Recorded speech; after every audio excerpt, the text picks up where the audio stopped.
matumaini yangu mzima wa afya, mtazamaji wa SAUT TV. Karibu katika kipindi cha Kioo cha Mwanamke, kipindi ambacho kinakupa fursa ya kuweza kujua yale yote mafanikio yaliyofanywa na mwanamke katika jamii. Kwa siku ya leo utakuwa nami Mariam Fakini ikiwa na mada mezani, mwanamke na fursa ya michezo, ambapo zaidi tutaenda kuangazia mchezo wa mpira wa miguu, na nipo na mwenyekiti wa timu ya wanawake ya mpira wa miguu Beatrice Kapungu. Endelea kusalia nasi. Mama, shikamoo. Marhaba, habari za kazi? Salama, pole na hongera kwa kazi. Asante. Tukianza tu, timu yenu inaitwaje na ilianza mwaka gani? Timu yetu inaitwa Bilo Football Center, ilianza mwaka 2020. Na wewe kama mwenyekiti katika timu, majukumu yako haswa ni yapi? Majukumu yangu kwa ajili ya kuangalia watoto wao wajiandae kwa ajili ya kwenda mazoezini, muda wa mazoezini.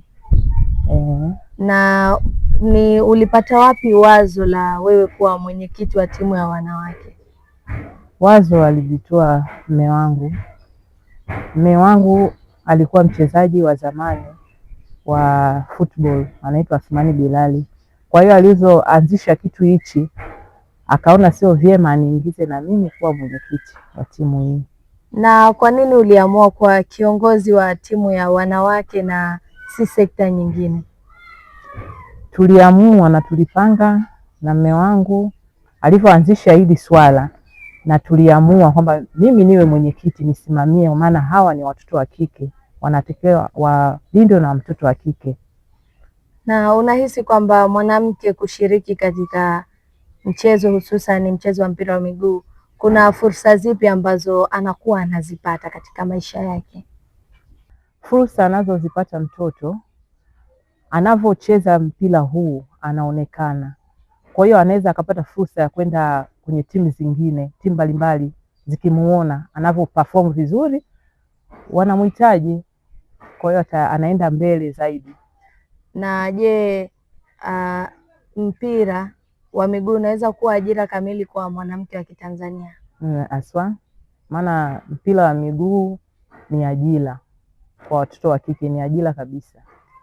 Ukiachana na uchezaji ama kucheza katika timu, kuna nafasi nyingine ipi ambayo mwanamke anaweza kushiriki katika timu yenu? Atakapomaliza kucheza mpira, kuna kujiendeleza kama kuwa kocha, kuwa mwamuzi. Wapo watoto wa kike, marefari wapo. Na kuna changamoto zipi kubwa ambazo unakutana nazo katika kuiongoza timu hii ya wanawake, wewe kama mwenyekiti? Changamoto zipo, kwa mfano vifaa. Watoto wa kike wanahitaji vifaa, wanahitaji viatu, wanahitaji vitu vingi tu ambavyo vinawasababisha wao waweze kufanya vizuri huko wanakoenda kwenye mazoezi na kwenye mechi pia. Na je, kuna watu wowote ambao wanawadhamini katika timu yenu? Hapana, hatuna wadhamini. Kwa ni nguvu yenu nyinyi ambao mmeamua kuanzisha? Ni nguvu yetu, mimi na mume wangu na baadhi ya makocha tuko nao, kwa hiyo tunaliendo sisi wenyewe.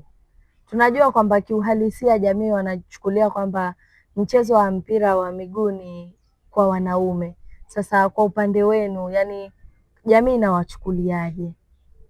Kweli kwa mtoto wa kike wanachukulia sio, lakini mimi naona kazi ni kazi tu kwa watu wote. Kwa hiyo mpira kama mpira ni mchezo mzuri tu ambao mtoto ni kazi yake yeye, anapata ajira, anapata pesa na mzazi pia anafurahia. Ila wengine hawachukulii vizuri wengine, kwa sababu ni mtoto wa kike na kutokana na mavazi yao, yani na jinsi walivyo, wanaona kama wanajibadilisha, lakini hapana, ni kazi na wako vizuri tu, hawana shida. Na kwa upande wa wazazi, kwa sababu tunajua watoto ambao wanashiriki katika huu mchezo wa mpira wa miguu kwenye timu yenu wana wazazi, pale ambapo mtoto anakuwa anatamani kujiunga, je, wazazi wanakuwa wanamuunga mkono ama kuna ile baadhi ya watoto wanatamani afu familia zinakataa?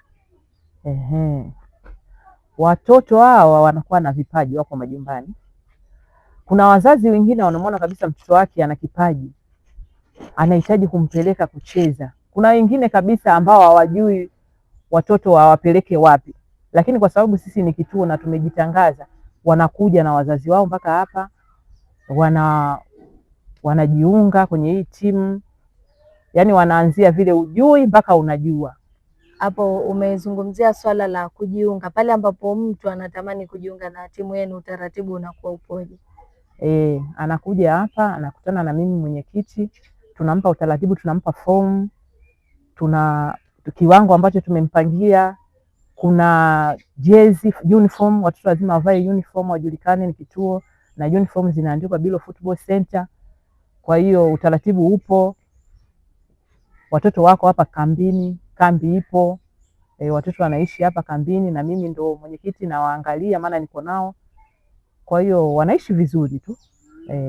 Na kuna mikakati gani ambayo mmeiweka kuwasaidia watoto ambao wana vipaji vya kucheza mpira hususani wa kike?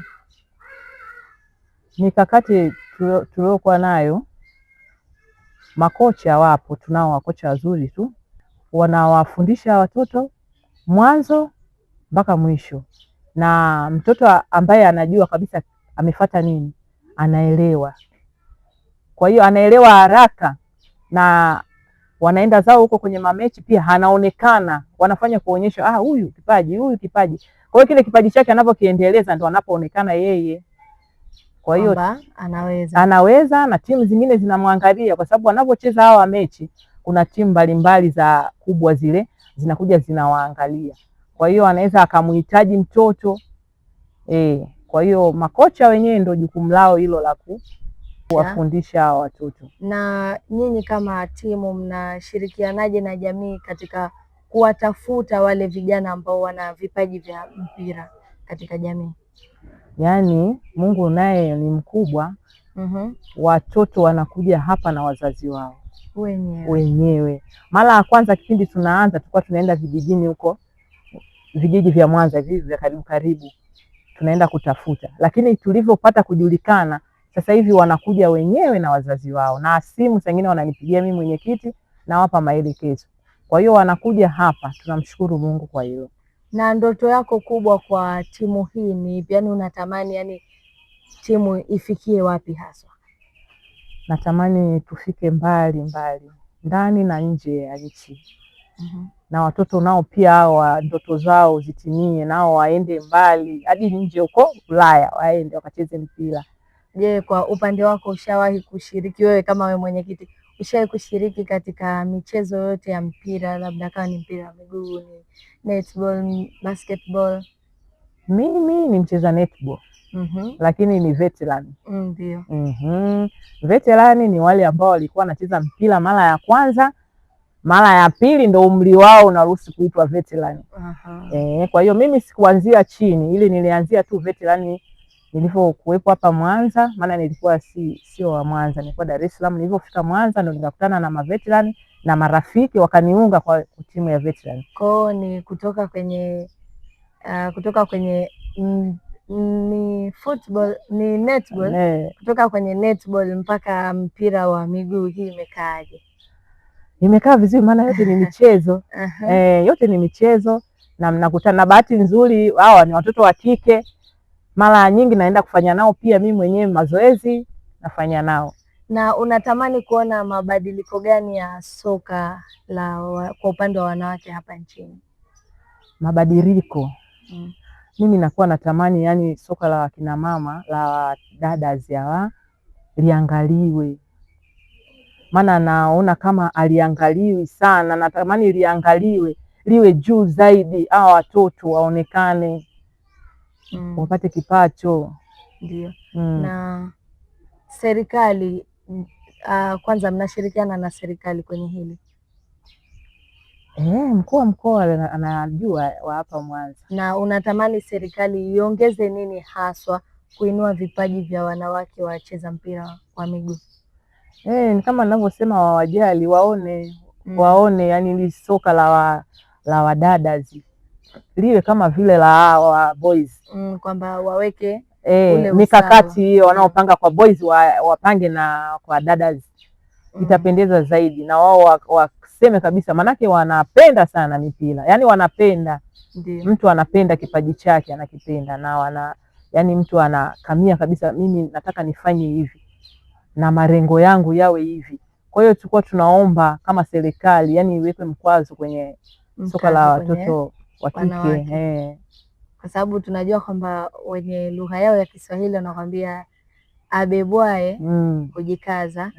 Sasa kama endapo atatokea mdhamini wa kuwaunga mkono kwenye timu yenu, mnatamani awaunge mkono katika upande gani haswa?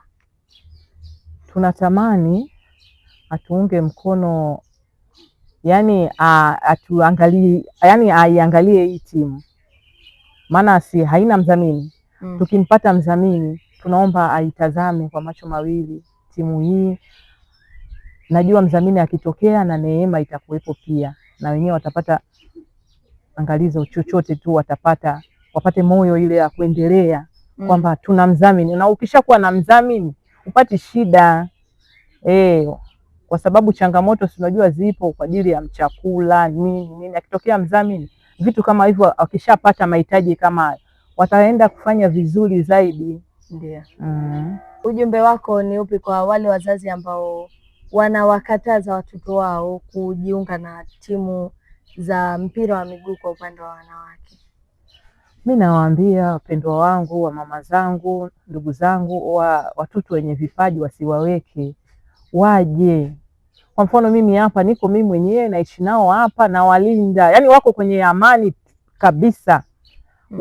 Wawalete wacheze mpira. Mtoto anakuwa na kipaji, mtoto mpaka yani anatoka kabisa, yani wakimleta hapa atafanya malengo yake ya mipira.